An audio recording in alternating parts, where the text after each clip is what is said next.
কিরে বেড়া দিন দিন তো কিন্তু ভালো ভালো শুয়ে যাইতেছস গা। তুই রে কইছি গরুটি দেখতে তুই এনে পইরে ঘুমাইতেছস বেড়া। কি না গুমরা দিলি তুই গরু দেখ বেড়া, এমনি কাম ফাঁকি দিলে হইব বেড়া? না এমনি ওর সাথে মজা করতেছি আর কি। ও এমনি অনেক কর্মট আর কি, কুত্তা হিসেবে অনেক কর্মট। ওই যে দেখেন আমি গরু নিতেছি, ও আমার সাথে সাথে গরুটিরে ব্যাক আপ করবো। গরু একটা ডাইনে দূর মারে বামে দূর মারে, ওই যে এটিরে তিনটা একসাথে নিয়ে বাড়ি নেমে লাগে ইয়ার চেষ্টা করে। ওই যে দেখছেন ফার্ম আছে ওর, এমনি গরু দেখতে পারে না, কিন্তু ও আবার গরুর কোনো সময় কামড় টামড় দেয় না। এই গরু দেখেন ওই যে দাওয়া, ওই যে গরু হ্যাঁ বালুটালের উপরে হেদিকে যাইতে চাই, এটাই লিগে আগে মানে ব্যাক আপ করতেছে আর কি আমার। যে গরু হেদিকে না যাইতো বাড়ির দিকে যাইতো, মানে অবস্থা হিসেবে অনেক ভালো।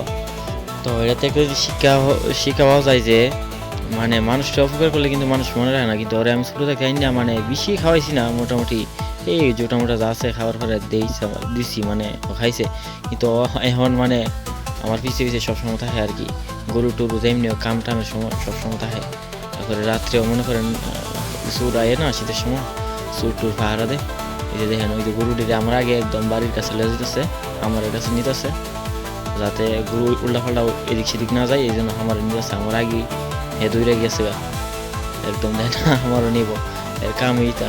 ও অনেক ছোটো থাকতে আমাদের এলাকায় ছোটো খোলা ফানে ওই যে যেটা নিয়ে রাস্তার মধ্যে গলা থেঁচছে দড়ি বাইন্দা ফালাই যেতে যাইতেছে অনেক দূরে। পরে আমি ওতে রাইকে ফালছিলাম।